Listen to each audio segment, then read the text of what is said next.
आज हमारे साथ वॉइस के प्लेटफॉर्म पे कुंदन जी है। तो कुंदन जी से हम जानेंगे, क्योंकि ये पीएचडी कर रहे हैं विश्वनाथ कॉरिडोर के टॉपिक पे। तो हम इनसे जानेंगे कि क्या पर्सपेक्टिव है, और पहले उससे पहले इनका एक छोटा सा परिचय। मेरा नाम कुंदन कुमार हुआ और वर्तमान में मैं जेएनयू से पीएचडी कर रहा हूँ और मैंने ग्रेजुएशन बनारस हिंदू यूनिवर्सिटी से किया है, ज्योग्राफी ऑनर्स में। जी।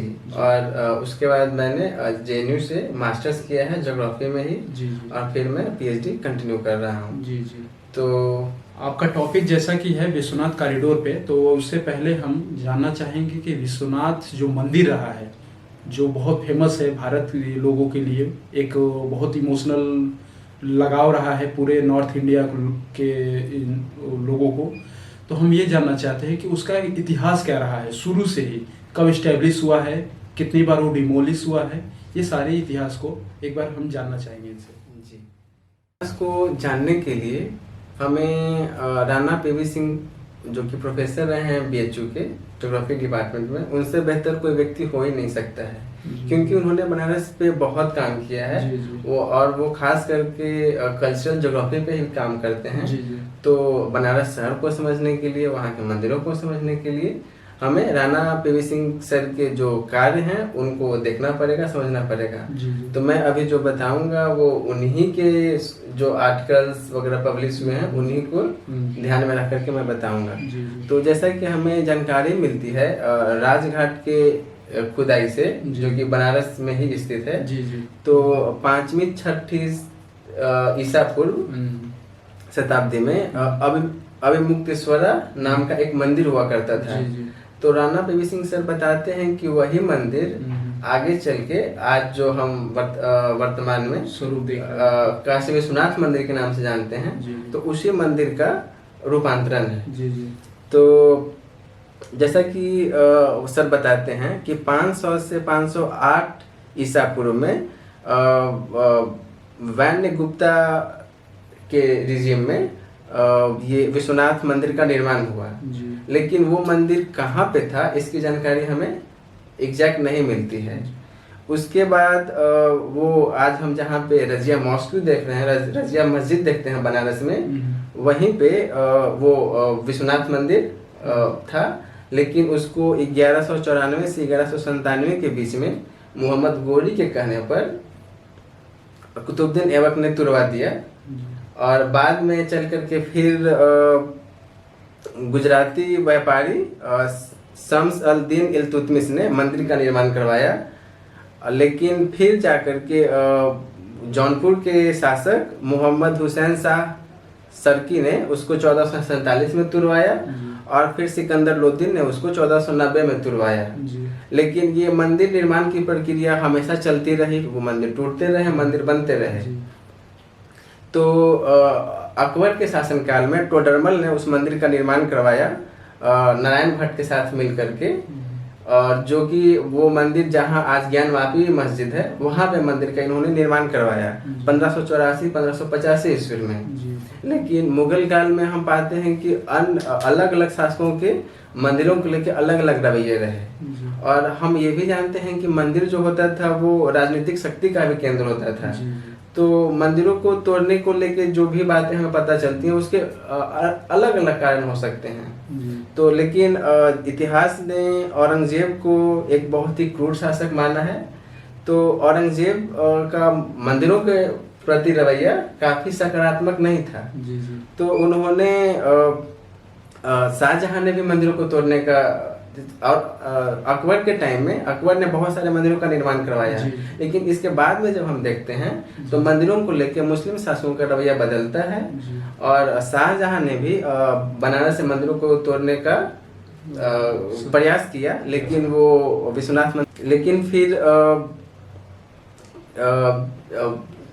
1669 ईस्वी में 18 अप्रैल 1669 को औरंगजेब ने इस मंदिर को तोड़ने का फरमान जारी किया। और उसके कई कारण हो सकते हैं और अलग अलग स्कॉलर्स ने अलग अलग कारण बताए हैं।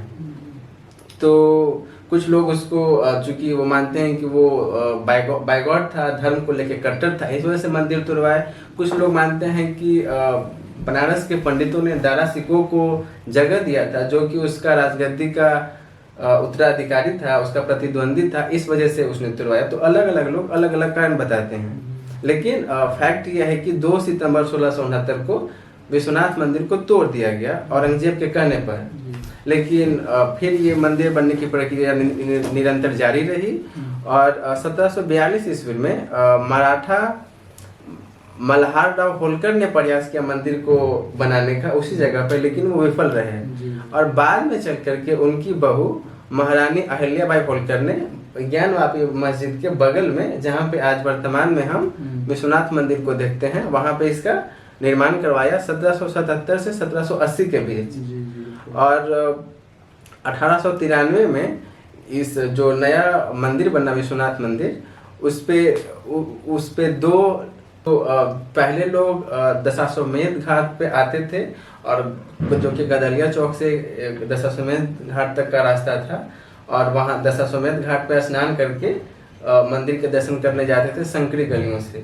लेकिन अब क्या हुआ है कि इस कॉरिडोर के बाद एक सीधा रास्ते का निर्माण करवाया गया है, तो जो कि मंदिर प्रांगण से सीधे गंगा घाट तक आती है, जो कि ललिता घाट तक पहुंचती है। तो ललिता घाट से आप सीधे ललिता घाट और जलाशय घाट से आप स्नान करके सीधा मंदिर के प्रांगण तक उन सीढ़ियों के द्वारा, और एक जो कि 20 फीट का चौड़ा रास्ता है, उसके द्वारा आप मंदिर के प्रांगण तक पहुंच सकते हैं। और वहाँ पे सारी सुविधाएं हैं, लिफ्ट की भी सुविधाएं हैं दिव्यांग लोगों के लिए, जो कि एक्सेस नहीं कर पाते थे पहले उस मंदिर को। तो अब सुविधाएं दिव्यांग लोगों के लिए, महिलाओं के लिए, बच्चों के लिए अच्छी सुविधाएं बना दी गई हैं। पहले आपको जब तंग गलियों से होकर गुजरना पड़ता था, तो दोनों तरफ से जो दुकानदार होते थे वो आपको रुकने के लिए बोलते थे, सामान रखने के लिए बोलते थे, प्रसाद लेने के लिए मजबूर करते थे। लेकिन आप कहीं से भी चूंकि मंदिर में इंतजाम किया गया है कि आप अपना बैग, चप्पल, जूते, मोबाइल जमा करवा सकते हैं, और आप जहां से चाहे वहां से प्रसाद ले सकते हैं। तो ये सब सुविधाएं लोगों को प्रदान की गई हैं, जो कि बहुत ही अच्छी बात है।